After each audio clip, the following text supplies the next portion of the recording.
오늘 우리에게 주신 하나님 말씀은 창세기 39장 19절부터 23절까지의 말씀입니다. 창세기 39장 19절부터 23절까지 봉독하겠습니다.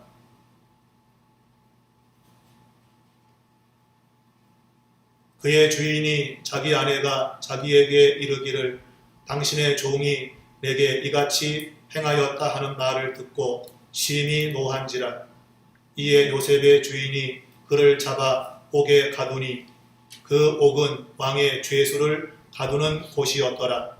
요셉이 옥에 갇혔으나 여호와께서 요셉과 함께 하시고 그에게 인자를 더하사 간수장에게 은혜를 받게 하시매 간수장이 옥중 죄수를 다 요셉의 손에 맡김으로 그 재반 사물을 요셉이 처리하고 간수장은 그의 손에 맡긴 것을 무엇이든지 살펴보지 아니하였으니 이는 여호와께서 요셉과 함께 하심이라.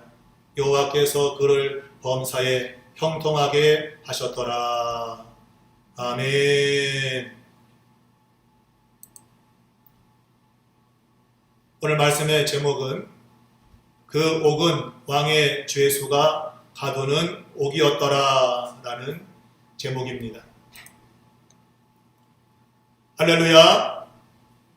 주님께서 오늘도 우리에게 은혜를 베풀어 주시기를 바랍니다.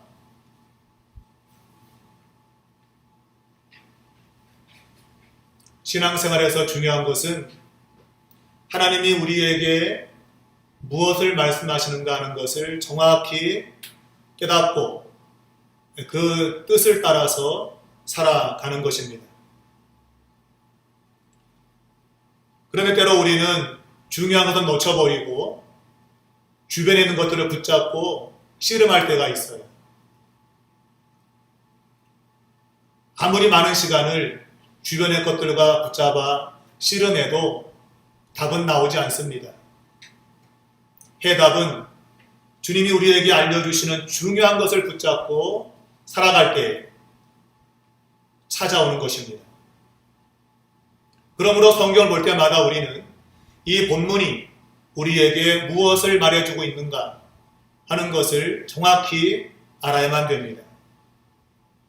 저는 그것을 신앙의 본질이다 그렇게 말하곤 합니다. 신앙은 본질적인 것을 추구해야지 껍데기를 붙잡으면 안 됩니다. 본질이 없는 껍데기를 붙잡는 것을 이사야 성경에는 하나님이 성전에 오는 유다 백성들을 가리켜서 너희는 내 마당만 밟고 갔다 그렇게 말하고 있어요. 곧 예배는 하나님 만나는 것인데 하나님을 만나지 않고 그냥 마당만 밟고 갔다는 것입니다. 하나님이 오늘 내게 무엇을 말씀하는지 그 뜻을 정확히 알지 못하고 1시간이든지 2시간 시간 채우고 집으로 간다면 그것은 신앙의 본질을 놓치게 되는 것입니다. 우리는 아무리 좋은 이야기도 그 이야기가 주는 정확한 메시지를 잃어버리면 안 됩니다. 그저 재밌는 이야기, 좋은 이야기다 라는 것으로 그친다면 성경은 우리에게 그렇게 좋은 책이 아닐 겁니다.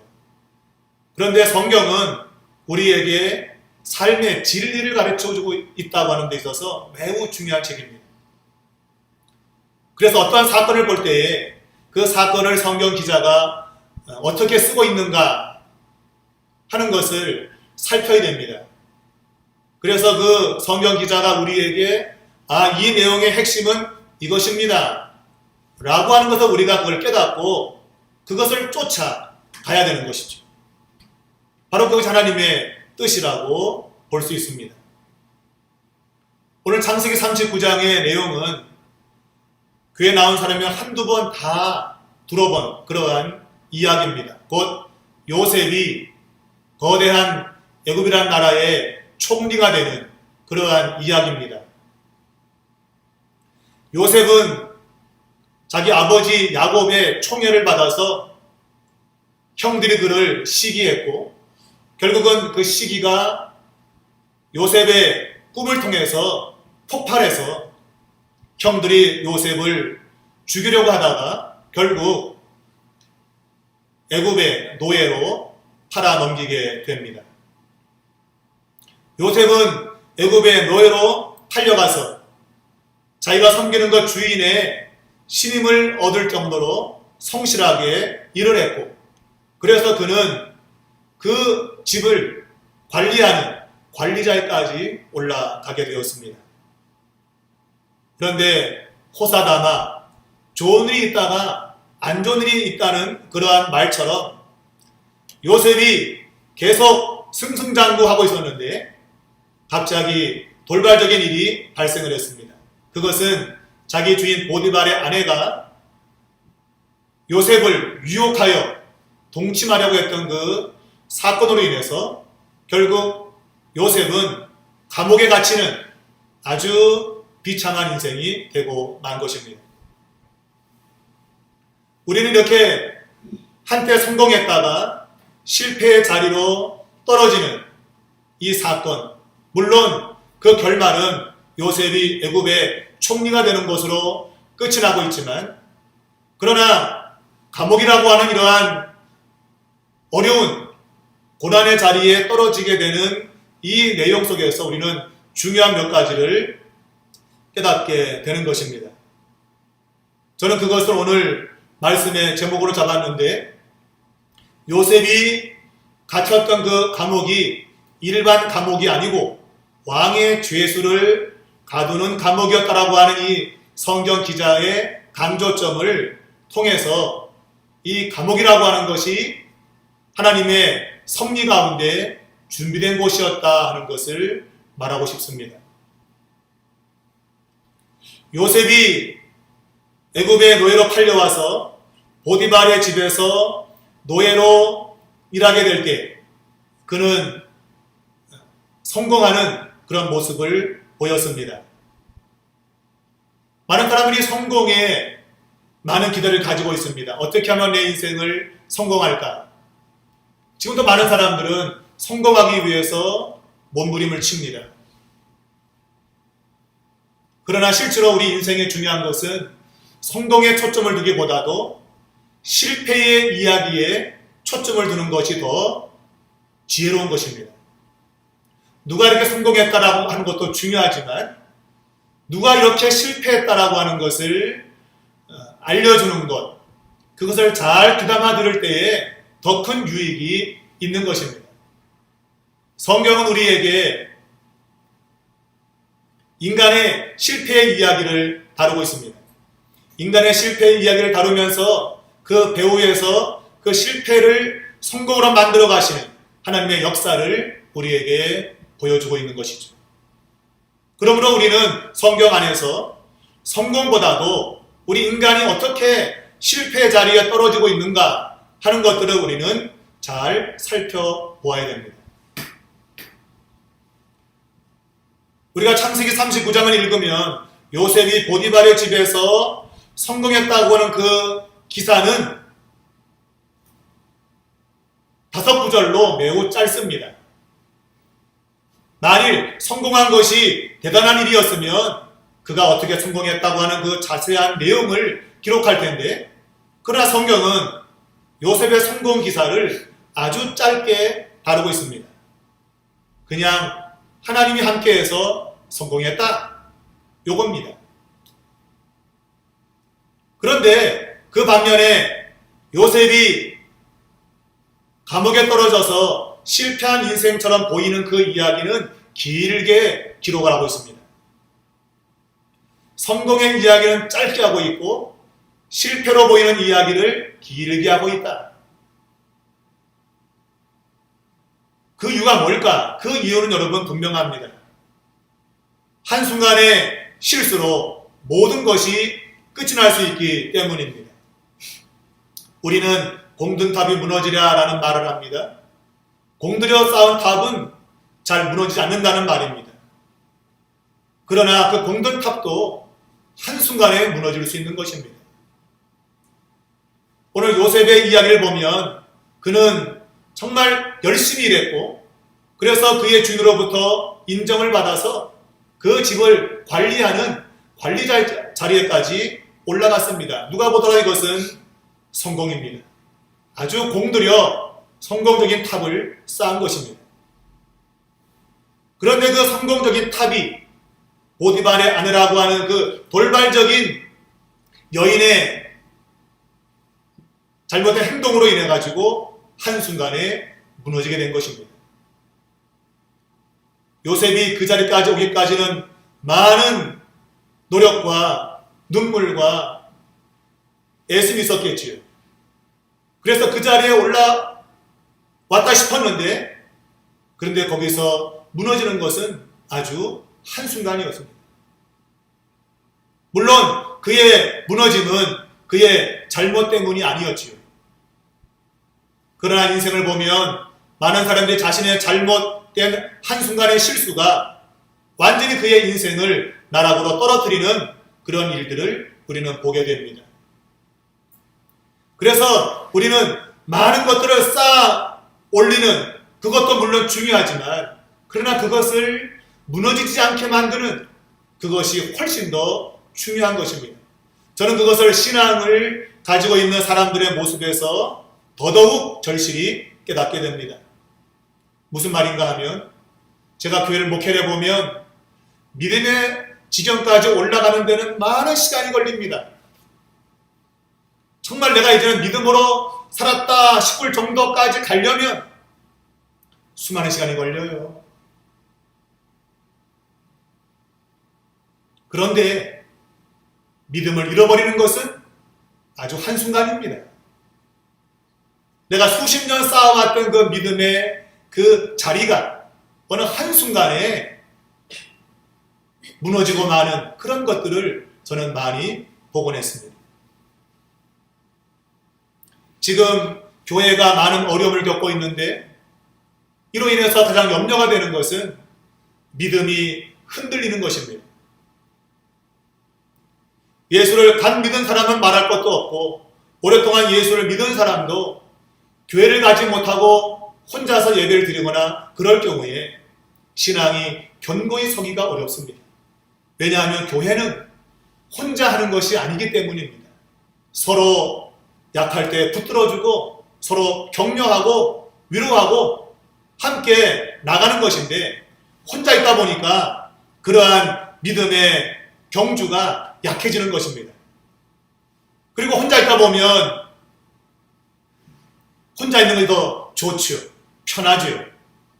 그래서 교회 가는 것보다 그냥 앉아서 그냥 영상으로 보는 게 훨씬 낫네 이런 생각까지 들게 됩니다. 물론 다 그런 것도 아니지만 많은 사람들의 이야기가 그렇습니다. 이것은 바로 믿음이라고 하는 것이 어느 지경까지 올라가는 데는 많은 시간이 걸리지만 그러나 그 믿음이 무너지는 데는 한순간이라는 것입니다. 그러므로 우리는 그 믿음이 무너지지 않도록 우리는 매우 조심해야 됩니다. 나는 괜찮겠지? 내 믿음 정도면 어떤 상황도 무너지지 않겠지? 이러한 자망심, 이러한 교만은 절대 금물입니다. 성경은 우리에게 너가 섰다고 생각한다면 넘어질까 조심하라고 했습니다. 서는 것이 중요한 것이 아니고 넘어지는 것에 주의해야 된다고 얘기입니다. 요셉은 보디발의 눈에 들기 위해서 애를 썼습니다. 물론 눈에 들기 위해서 아니죠. 그 자신의 어떤 성실함 때문에 그랬을 것입니다만은 그런데 보디발의 눈에 들었다 할지라도 그의 아내의 잘못된 행동으로 인해서 한순간에 나락으로 떨어지게 되었던 것입니다. 성경은 성공으로 나가는 길보다도 성공했다고 느끼는 그 순간에 넘어지는 것에 대해서 우리에게 조심할 것을 경고하고 있습니다. 성경 고린도전서 10장에서 바울은 이스라엘 백성들이 과거 광야를 지날 때에 그 조상들이 원망하고 불평했던 그 일, 그래서 그들이 실패한 것을 이야기하면서 그것을 거울로 삼으라고 했습니다. 그들이 성공한 것을 거울로 삼지 말고 그들이 실패한 것을 거울로 삼으라고 했습니다. 이건 아주 중요한 내용입니다. 우리는 남의 성공을 본받아 성공하는 것도 물론 중요합니다. 그러나 실패라고 하는 것이 언제든지 나의 성공을 무너뜨릴 수 있다고 하는 이것에 우리는 정말 유념해야 되는 것입니다. 그래서 실패한 것에서 우리는 교훈을 받아서 저럴 경우에는 실패하는구나. 나는 저것을 조심해야겠다. 이런 생각을 가져야 될 줄로 믿습니다. 그러면 늘 우리는 겸손해야 된다는 것입니다. 누구든 실패의 자리에 떨어질 수 있다고 하는 것을 깨닫고 늘 겸손해야 될 줄로 믿습니다. 우리가 요셉과 이 보디발의 아내의 그 주고받는 대화와 행동 속에서 또 한 가지 깨닫는 것은 죄라고 하는 것은 매우 강력하고 끈질기다고 하는 것입니다. 신앙은 죄의 문제를 다루는 것입니다. 이 죄로 인해서 우리 예수님께서 십자가에 죽으셨습니다. 십자가의 죽음 외에는 이 죄의 문제를 해결할 수 없었기 때문인 것입니다. 죄는 그만큼 강력하고 끈질기다는 것입니다. 보디발의 아내가 용모가 준수하고 아름다웠던 요셉을 끈질게 유혹합니다. 성경은 그녀가 날마다 유혹했다고 말하고 있습니다. 참 대단합니다. 날마다 유혹했대요. 날마다. 어떻게 그럴 수 있는지. 자기 남편도 있을 텐데 날마다 유혹했다. 놀라운 일인 것입니다. 죄는 가리지 않습니다. 때와 장소를 가리지 않는다. 무슨 광고에 나왔는데 죄는 때와 장소를 가리지 않습니다. 그만큼 죄는 강력하게 우리 인간을 넘어지게 만든다는 것입니다. 죄와 그 배후 세력인 사탄은 강력하면서도 끈질깁니다. 이게 특징입니다. 한 번 해서 안 되면 그만두지 않습니다. 이 보디발의 아내처럼 날마다 요셉을 찍고 또 찍고 100번 찍어 안 넘어가는 있나 보자. 그런 식으로 찍어댑니다. 유혹합니다. 여러분 그렇습니다. 이 죄와 사단은 끊임없이 성도들을 넘어뜨리기 위해서 강력하게 때로는 끈질기게 다가오는 것입니다. 예수님을 사탄이 3번이나 시험했는데 그 3번의 시험이 실패로 끝나자 사탄이 아이고 쟤는 안 되겠네 이러고 떠나가지 않았습니다. 성경을 보면 마귀가 잠시 떠났다라고 말하고 있습니다. 잠시 떠난 거예요. 소위 말하면 작전상 후퇴죠. 포기해서 물러간 것이 아니고 더 강력한 모습으로 더 고묘한 모습으로 찾아오기 위해서 잠시 물러나 있는 겁니다. 여러분 죄는 멈추지 않습니다. 끊임없이 우리에게 다가와서 우리를 넘어뜨리려고 합니다. 죄를 한 번 이겼다고 여러분 방심하면 안 됩니다. 죄는 끈질깁니다. 죄만큼 끈질기게 없습니다. 우리는 보통 예수를 믿는 순간에 우리의 지난날의 죄가 다 용서받았다고 미래의 죄도 다 용서받았다고 합니다. 그러면 우리는 죄를 짓지 않습니까? 아닙니다. 마귀와 사탄이 예수님의 십자가 사건으로 인해서 그가 꺾어졌지만 여전히 죄라고 하는 무기를 가지고 성도들을 유혹하고 있습니다. 우리는 그 죄의 영역에서 벗어났다고 믿지만 그러나 여전히 사단은 우리를 만지지 못해도 우리를 유혹하고 있다는 것입니다. 우리를 교묘한 방법으로 유혹을 해서 야 이건 괜찮아, 야, 이게 뭐 죄냐, 괜찮아 이런 방식으로 우리에게 다가오는 것입니다. 오늘 우리 성경을 읽어보면 이 보디발의 아내가 요셉에게 날마다 유혹할 때에 아마 처음엔 그랬을 겁니다. 나하고 동침하자. 맞아요. 아주 노골적으로 나하고 동침하자 했을 겁니다. 그런데 요셉이 단호히 거절했습니다. 근데 성경은 이렇게 말하고 있습니다. 요셉이 그 아내와 동침하지도 아니했고 함께 있지도 않았다고 했습니다. 동침하지 않은 것만이 아니고 함께 있지도 않았다는 것입니다. 이 말은 보디발의 아내가 요셉에게 야 그러면 동침하지 말고 잠깐 나하고 그냥 같이 있자, 함께 있자, 아마 그러한 이야기를 한 것으로 보입니다. 야 동침을 하지 말고 그냥 잠시만 같이 하고 있자, 아마 그런 말로 보여요. 여러분 그렇습니다. 강력한 공격, 나하고 동침하자 했을 때에 거절당하면 이 죄라는 놈은 교묘한 방법으로 그래 그거는 좀 힘들겠지, 그러면 그냥 잠시만이라도 함께 있자, 그건 괜찮지? 이런 식인 겁니다. 여러분 죄라고 하는 것은 그렇게 교묘하게 사람들을 넘어뜨리는 것입니다. 여러분 우리가 잘 알고 있지만 술 잘 마시는 사람들이 술을 못 끊는 이유가 뭡니까? 대부분의 사람들이 술을 끊으려고 한두 번은 다 작심해 봅니다. 그런데 술을 끊지 못하는 이유가 뭘까요? 술 친구들이 딱 한 잔만 해, 딱 한 잔만이다, 이것 때문에 술을 못 끊는 겁니다. 야 오늘 가서 1차, 2차, 3차 가자 그러면 안 갑니다. 그런데 야 딱 한 잔만 해, 요게 넘어가는 거죠. 죄라고 하는 건 그런 겁니다. 죄라고 하는 것을 우리가 가까이 하면 그 순간에 죄에 끌려가는 것입니다. 그러므로 성경은 말하기를 죄는 모양이라도 버려라 라고 말하고 있는 거예요. 여러분 죄는 모양이라도 버려야 되는 것입니다. 이건 괜찮겠지, 이거는 작은 죄야. 죄는 크고 작고가 없습니다. 여러분. 죄는 모양만 가지고 있어도 우리는 그것을 피해야 됩니다. 그 죄라고 하는 모양이 언젠가는 실체를 드러내고 우리를 삼키기 때문인 것입니다. 성경에 보면 이스라엘이 사울왕의 지도하에 블레셋과 전쟁을 하는데 그 블레셋의 골리앗 장군을 대항하지 못하고 벌벌벌벌 떨고 있었습니다. 골리앗 장군이 소리를 치니까 모두가 은매기주고, 옛날에 스리랑 부부에서 김한국 씨가, 김유아 씨가 그냥 일장을 쏘고 옆방망이 들고 그냥 이걸 그러면 그냥 은매기주고, 그런 코미디가 있었어요. 마치 코미디 같이요.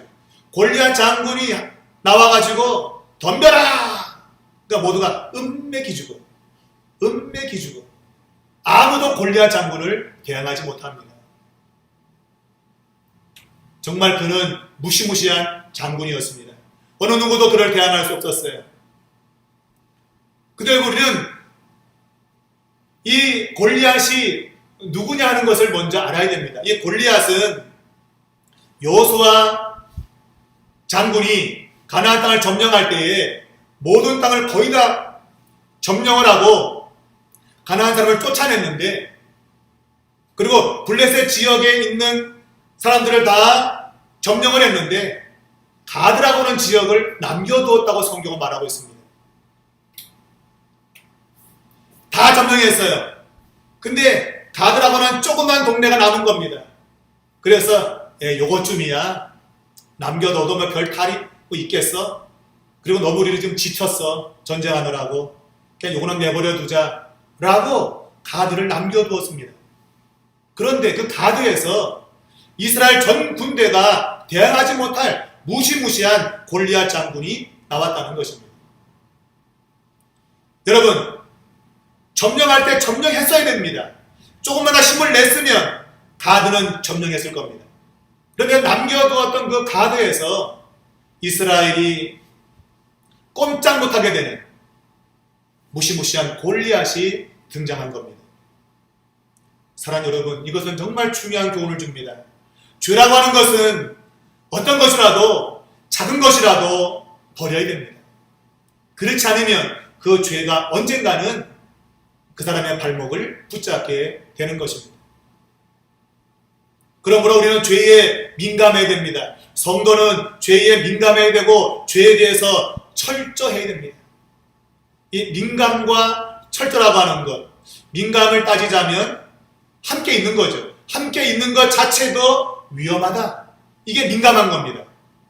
철저는 뭔가? 철저라고 하는 것은 보디발의 아내가 요셉과 동침하자고 강제로 그를 붙잡았습니다. 그리고 옷을 벗기려고 했습니다. 그때 그가 그 옷을 벗겨두고 도망을 쳤다고 말하고 있습니다. 여기서 도망쳤다고 하는 이 단어는 일반적인 도망이 아닙니다. 이 단어가 사용될 때에는 전쟁에서 패한 군사가 자기 목숨을 건지려고 도망칠 때 사용되는 동사입니다. 전쟁에 지면 36개 주랭랑을 쳐야 됩니다. 그냥 내빼야 됩니다. 어정어정하다가 그냥 죽습니다. 살기 위해서 죽을 둥 살둥 도망가는 것을 바로 요셉이 보디발의 아내에게서 도망쳤다고 하는 그 단어에 사용된 것입니다. 그냥 조금만 버텨보지 조금만 견뎌보지 이거 아닙니다. 강제로 옷을 붙잡았을 때 그냥 걸음 하나 살려라 하고 도망친 겁니다. 여러분, 죄라고 하는 것은 그런 겁니다. 우리가 조금만 허용하면 우리를 삼킵니다. 그러므로 죄가 보일 때는 죽을 똥 말똥 피해야 되는 것입니다. 죄라고 하는 것은 어떤 모양으로든지 우리는 피해야 됩니다. 그것이 성도가 사는 길인 것입니다. 아니, 성도만이 아니라 이 세상의 모든 사람이 마찬가지입니다. 지금 많은 사람들이 자기 죄가 드러나서 감옥 가는 거 대부분 처음에는 죄가 아닌 것처럼 느꼈습니다. 이 정도는 죄가 안 되겠지라고 했습니다. 그런데 그것이 지금 엄청난 죄가 되어서 감옥 가 있는 거예요. 여러분, 성도는 죄에 대해서 민감해야 됩니다. 죄는 어떤 것이라도 피해야 됩니다. 그리고 피하되 철저히 피해야 됩니다. 대충 피하면 안 됩니다. 철저히 살기 죽기로, 죽기 살기로 피해야 되는 거예요. 그것이 성도가 이 세상에서 승리한 비결인 줄 믿으시기를 축복합니다. 요한계시록 보게 되면 하나님의 백성들에게 말합니다. 너는 그들의 죄에 동참하지 말고 거기에서 나로가 있습니다. 이것은 이 세상이 심판받을 때 그 심판 자리에 있지 말고 나오라는 것입니다. 마치 소돔과 고모라가 불로 멸망할 때 롯의 가족에게 뒤를 돌아보지 말고 전 속력으로 내빼라. 돌아보지 말고 그냥 악세다 밟고 그냥 나와라. 그 얘기입니다. 그래야 사는 겁니다. 어물쩡어물쩡하다가 뒤도 한번 휙 돌아보고 또 천천히 가면 결국 심판을 같이 받는 거예요. 사랑하는 여러분, 죄를 피하시기 바랍니다. 우리가 신앙 갖는 건 뭡니까? 죄와 싸우는 겁니다. 성도는 죄와 싸워서 이미 이기신 주님의 뒤를 따라가며 그 죄를 이겨내는 것입니다. 그것이 우리가 가지고 있는 신앙의 본질인 것입니다. 예수 믿으면 만사가 잘 된다, 잘 먹고 잘 산다, 성공한다. 그 신앙의 본질이 아니에요. 신앙의 본질은 죄와 싸우는 것입니다. 그래서 성도 아니겠습니까? 거룩한 무리들, 죄를 짓지 않는 거룩한 무리가 바로 성도인 것입니다. 우리 한성교회 성도들은 이런 그대로 거룩한 하나님의 백성들이 될 수 있기를 주님의 이름으로 축복합니다. 마지막으로 제일 중요한 내용입니다. 이것이 오늘 이 39장에서도 가장 중요한 내용입니다. 무슨 내용인가 하면 요셉이 보디발의 집에서 성공한 이유를 성경은 간단하게 말합니다. 하나님이 요셉과 함께 했기 때문이다. 아주 간단합니다. 이것저것 말 없습니다. 하나님이 요셉과 함께 하셨다. 그래서 그가 형통했다. 아주 간단하지 않습니까? 그런데 그 요셉이 하나님과 함께 하는데 갑자기 보디발의 아내가 유혹을 했습니다. 동침하자고 다가왔습니다. 그 동침하자는 그의 제안을 뿌리치고 도망치다가 결국 누명을 씁니다. 자기 주인의 아내를 겁탈한 누명을 쓰게 되고 감옥에 갇히게 됩니다. 하나님 함께하는 사람에게도 이런 일이 얼마든지 벌어질 수 있다는 것입니다. 왜 하나님 함께 계신데 형통해야 되는데 하나님이 계시면 보디발의 아내가 요셉의 손을 잡을 때 손이 마비되든지 전신이 그냥 굳어버리든지 그럼 될 것 같은데 그러지 않아요. 그냥 힘으로 그냥 막 달려듭니다. 여러분, 하나님 함께 한다고 여러분 그냥 만사가 다 잘 된다고 생각하면 착각입니다. 하나님 함께 해도 그런 일이 얼마든지 벌어질 수 있는 것입니다. 그런데 그 상황을 여러분 가만 생각해 보면 잘 이해가 안 된다는 것입니다. 무슨 말입니까? 보디발은 자신의 집에 있는 종이 자신의 아내를 겁탈했다고 하는 그 아내의 말을 듣고 요셉을 감옥에 가둡니다. 이게 이해가 안 되는 거죠. 당시 애굽의 법에 의하면 자유자일지라도 이렇게 남의 여자를 겁탈을 하면 사형이에요. 사형. 죽습니다.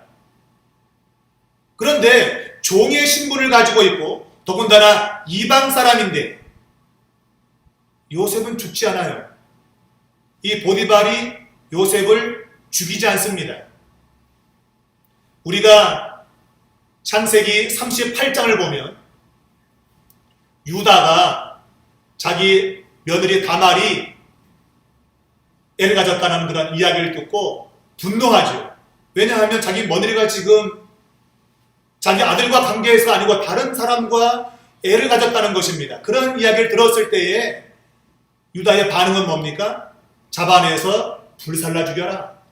자기 며느리인데 불살라 죽이라 그래요. 여러분 참 무시무시하죠. 자기 며느리인데 자기 며느리가 자기 시아버지가 자기 아들 준다 그랬는데 안 줘서 혼자 있다가 다른 남자와 관계를 가지고 애를 가졌다고 하는 그런 소식을 듣자 노발대발하면서 불에 태워 죽이라고 말했습니다. 그것과 이 보디발을 비교해보면 이해가 안 되는 거죠. 보디발은 자기의 종이 자기 아내를 겁탈하려고 했는데 당연히 사형이죠. 불에 태워 죽여야 되죠. 그런데 성경은 보디발이 요셉을 감옥에 가두었다 그랬어요. 이해가 되지 않아요. 왜 그런 일이 생겼는지 이해할 수 없습니다. 그러나 우리는 앞에서 39장 읽어본 대로 하나님이 요셉과 함께 하셨다. 그것의 결과인 것입니다. 하나님이 요셉과 함께 했기 때문에 감옥에 들어간 결과를 가져온 거예요.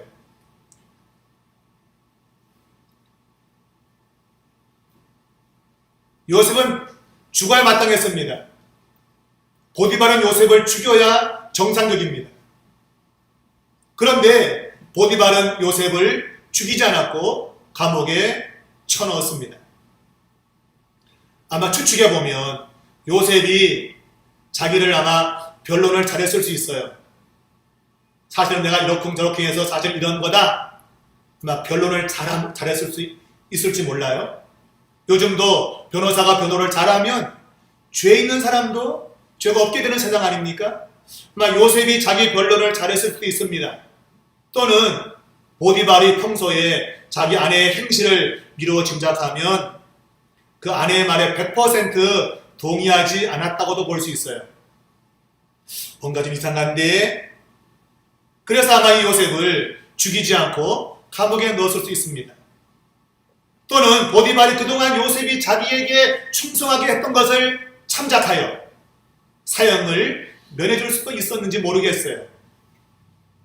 그런데 성경은 거기에 무관심입니다. 요셉이 어떻게 해서 사형을 면하고 감옥에 들어갔는지 그냥 무관심이에요. 그 관심이 없어요. 왜? 거기에 초점이 있지 않기 때문입니다. 성경의 초점, 이 성경을 기록하는 이 성경 기자의 초점은 요셉이 감옥에 갇혔다고 하는 것입니다. 그런데 그 감옥이 왕의 죄수를 가두는 감옥이었다고 기록하고 있어요. 이것은 매우 중요한 강조점입니다. 여기에다가 밑줄자. 여기에 밑줄을 쳐야 돼요. 요셉이 갇혔던 그 감옥이 왕의 죄수를 가두는 감옥이었다. 이것은 매우 불행한 어조입니다. 그러나 성경 기자는 이것을 쓸 때 이게 불행한 어조가 아니라 어떻게 보면 희망찬 어조로 쓰고 있는 거예요. 말하자면 요셉이 감옥에 갇혔는데 그 감옥이 왕의 죄수를 가두는 감옥이었어! 이런 거죠.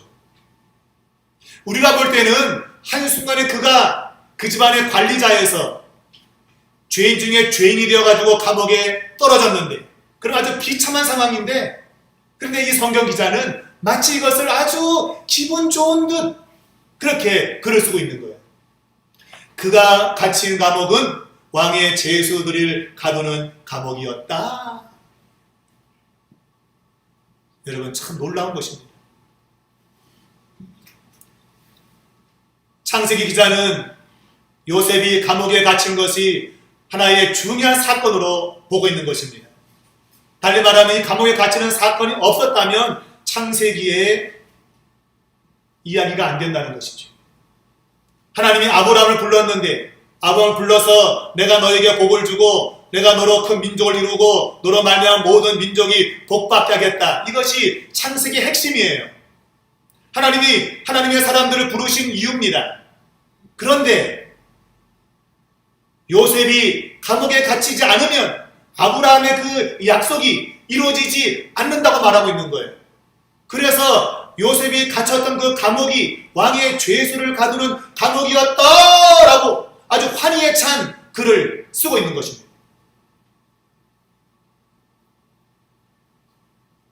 요셉이 누명을 쓴 것은 참 불행한 일입니다. 그리고 감옥에 갇힌 것은 참으로 안타까운 일입니다. 그러나 그가 당한 그 일은 하나님의 약속을 이루기 위한 하나의 예비 단계였다는 것입니다. 아브라함이 약속하신 그 약속을 이루기 위해서 하나님은 요셉이라는 인물을 왕의 죄수를 가두는 감옥에 들어가게 했다는 것입니다. 만일 요셉이 그런 누명을 쓰지 않았다면, 보디발의 아내가 그를 그렇게 유혹하지 않았다면, 요셉은 단지 보디발이라는 사람의 집에 관리인으로 살다가 인생을 끝냈을 겁니다. 아마 자기 혼자 잘 먹고 잘 살았겠죠. 그런데 보디발의 아내의 유혹과 또 그로 인해서 누명을 쓰면서 그가 감옥에 갇히게 된 그 사건 때문에 그는 왕을 만날 수 있는 기회의 문이 열린 것입니다. 요셉은 애굽의 왕을 만나게 되고 그리고 결국 총리가 되게 됩니다. 곧 이 감옥은 애굽의 총리로 가는 예비 단계였다는 거예요. 이것이 성경이 우리에게 보여주는 아주 중요한 핵심입니다. 우리가 당하는 모든 고난, 환난, 어려움, 이 모든 것은 장차 우리가 받게 되는 그러한 놀라운 영광을 위한 하나의 예비 단계라는 것입니다. 그것이 믿음을 가진 사람들의 시각인 것입니다. 그것이 하나님의 시각입니다. 하나님의 눈으로 이 세상을 바라보면 하나님은 모든 믿는 사람들의 마지막을 아주 영광스럽게 하기 위한 계획을 가지고 있습니다. 그런데 그 계획이 이루어지기 전까지는 고난과 역경과 어려움이 찾아온다는 것입니다. 요셉이 부당한 면직을 당하고 투옥을 당한 것, 이것은 의인들이 종종 감당해야 되는 그러한 고난입니다. 그러나 의인은 고난을 당하지만 때가 되면 하나님이 높여주신다고 약속하고 있습니다. 베드로전서 5장 6절입니다. 그러므로 늘 겸손하라고 말하고 있습니다. 성경은 하나님의 백성들이 이 세상에서 겸손히 자기를 낮추고 하나님만 의지할 것을 요구하고 있습니다. 요셉의 이 종살이, 요셉이 노예로 산 것은 나중에 이스라엘이 애굽에 노예로 사는 것을 암시해주고 있습니다. 그의 감옥에 들어가는 그런 일은 이스라엘이 노예로 큰 고통을 당하는 것을 예시하고 있습니다. 요셉이 종이 되고 감옥에 들어가면 그의 인생이 끝날 것 같은 그러한 상황이 옵니다. 마찬가지로 이스라엘이 애굽의 노예가 되어서 살아가면 민족이 번영할 수 있을까 싶습니다. 정말 큰 민족을 이룰 수 있나 싶습니다만은, 그러나 그들이 애굽의 노예로 살아가는 그때 하나님이 이스라엘을 그 민족으로 만들었다고 성경은 이야기를 하고 있습니다. 마치 요셉이 감옥에 들어갔지만 그 감옥을 통해서 애굽을 살리고 전 세계를 살리는 생명의 보전자가 된 것처럼 말입니다. 사랑하는 여러분, 요셉의 고난은 많은 사람의 생명을 살리고 보존하는 역사였습니다. 그 고난 때문에 하나님의 약속이 이루어졌다는 겁니다. 창세기 12장 3절에 많은 족속이 아브라함을 통해서 복을 받게 될 것이다. 그 약속이 지금 이루어져 가고 있다 하는 것입니다. 요셉의 고난은 그를 보디발의 관리자에서 왕실 감옥에서 관원장을 만나서 애굽의 총리가 되게 하는 그러한 예비 단계였습니다. 그의 현재의 수치는 장차 오게 될 미래의 영광을 품고 있는 그러한 예비적인 사건이었다는 것입니다. 그래서 로마서 8장 13절은 우리에게 힘주어 말합니다. 현재의 고난은 장차 나타날 영광과 비교할 수 없다. 사랑하는 여러분, 여러분이 지금 고난을 당하고 있습니까? 그 고난은 장차 우리가 받을 영광과 비교할 수 없는 것입니다. 달리 말하면 축복을 받게 되는 예비 단계로서의 고난이다. 그런 얘기입니다. 그러므로 성도가 이 세상에서 고난을 당할 때에 한 가지 가져야 될 생각은 하나님이 함께 하신다는 겁니다. 이것이 성경의 주된 메시지입니다. 하나님이 함께 하신다. 고난의 때에도 형통의 때에도 하나님이 함께 하신다. 이것만 믿으면 하나님의 사람들의 삶은 보장된 것입니다. 아무리 그 상황이 어려워도 하나님이 함께 하시면 끝내 승리는 하나님의 사람들에게 찾아오게 되는 것입니다. 사랑하는 성도 여러분, 이 세상 고난 당할 때에 주님이 함께 하신다는 그 믿음을 가지고 하나님의 섭리 속에 우리를 영광으로 이끄실 것을 바라보면서 끝까지 의로운 믿음의 길을 걸어가시는 성도들이 되시기를 주님의 이름으로 축복합니다. 아멘. 기도하겠습니다.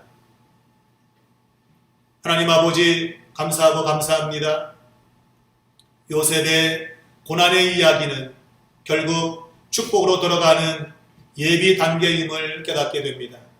하나님의 사람들이 이 세상 살면서 많은 어려움과 고난을 겪지만 그러나 그것은 영원한 영광이 있는 하나님 나라에 들어가는 예비적 단계임을 깨닫게 하여 주시옵소서. 다윗은 말하기를 고난이 내게 유익이라고 했습니다. 고난을 당하는 그때가 바로 하나님의 약속이 이루어지는 때인 줄 믿고 어떤 고난을 만나도 낙심하지 말게 도와주시며 하나님의 뜻을 붙잡고 끝까지 의롭게 살아가는 하나님의 사람들이 될 수 있도록 이 시간 예배하는 저희 모두를 하나님 축복해 주시옵소서.